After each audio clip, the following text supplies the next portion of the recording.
Pakistan, the country, has already been bankrupt for more than 2 years. Bengali said, "We are a debt ridden economy, constantly surviving on loans. There is a pattern now behind every problem. We run out of money. We can't pay our loans. We go to the IMF to repay.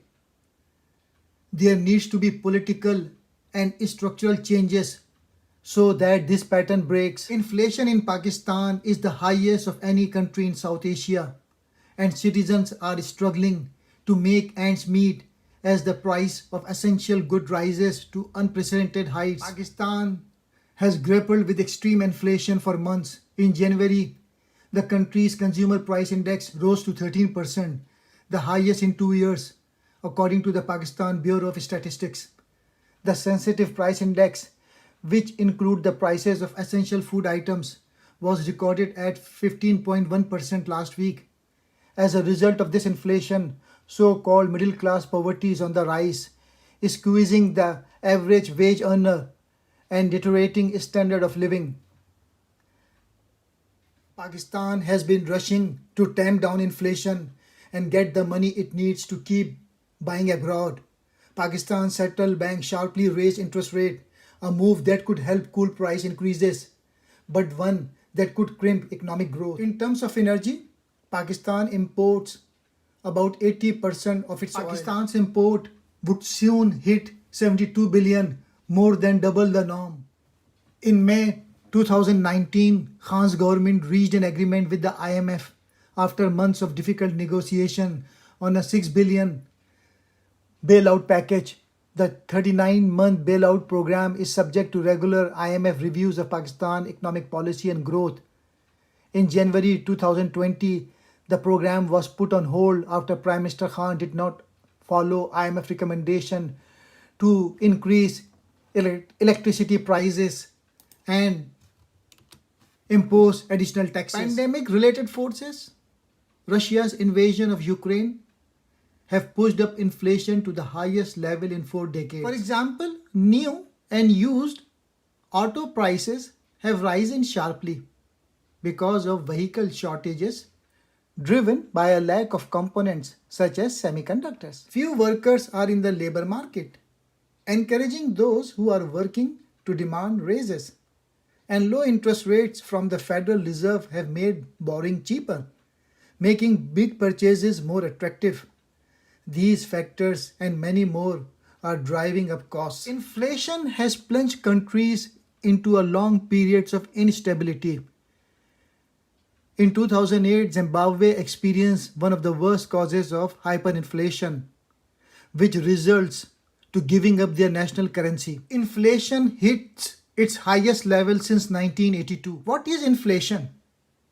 Inflation is a loss of purchasing power over time. What causes inflation? In the short term, high inflation can be the result of a hot economy. If consumers are buying goods and services eagerly enough, businesses may need to raise prices because they lack adequate supply. Or companies may choose to charge more because they realize they can raise prices and improve their profits without losing customers. The coronavirus has caused factories to shut down and has clogged shipping routes, helping to limit the supply of cars and couches and pushing prices higher. Repeated government stimulus checks are spending robustly and their demands is driving part of inflation. Is inflation bad? Most everyone agrees that super fast price increases, often called hyperinflation, spell trouble. They destabilize political system, turn middle class workers into poor overnight. Really high inflation typically spells trouble for stock. Financial assets in general have historically fared badly during inflation boom. High inflation can also spur the Federal Reserve to increase interest rates as it tries to cool off the economy and slow demand. If the central bank does so drastically, it could even plunge the economy into a recession, which could also bad for stocks along with everyone. Higher inflation is bad because it typically does not end well. In a bid to stop inflation of the 1970, then Fed Chair Paul Volcker cranked up interest rate to slow down the economy, a necessary action that inevitably result in a punishing recession. Inflation and the destruction of democracy. This article was published on Journal of Economic Issues on June 1977. The hypothesis of this article is that the Great German Inflation of 1919 till 1923 was an important cause of the destruction of democracy and the development of totalitarian government of Hitler. Concerning this inflation, Robbins wrote in 1937 as follows: "It was the most colossal thing of its kind in history, and probably to the greater war itself. It must be a responsibility for many of the political and economic difficulties of our generation. It destroyed the wealth of the more solid elements in German society, and it left behind a moral and economic disequilibrium." Robbins emphasized the need to study the Great German Inflation, not only to understand the tragic events of the past, but also to learn how to avoid their future recurrence. We have to understand the cause and effect relationship that began with the inflation and ended with the destruction of German democracy. Inflation is a tendency for the general price level to rise. The Great German Inflation had its beginning during World War I, but its magnitude was small and its progress slow. It might be expected that inflation would stimulate both employment and production. At first, these expectations were fulfilled. In January 1999, only 93.4% of German trade union members were employed.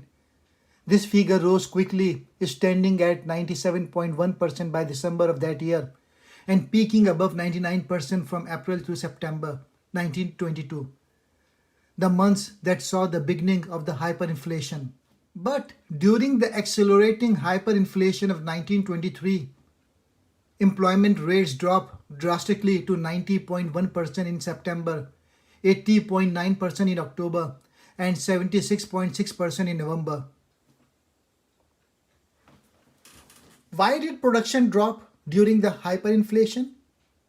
To some extent, the decline in production was simply the effect of decreased employment. The Great German Inflation had important consequences on the distribution of income. The losers in this redistribution include labor and the middle class. The winners included the wealthy industrialists, financiers, speculators. If the Great Inflation killed German democracy, it is sometimes asked, why did it take the Weimar Republic so long to die?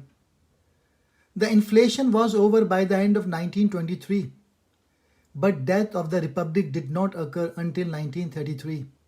There are several immediate first-order consequences of the Great Inflation. The inflation caused a temporary but total breakdown of the monetary economy, which damaged not only the economic system, but also the social and political system. Our research suggests that inflation is the most serious threat to the survival of democratic self-government in the liberal capitalist and socialist nations of the Western civilization.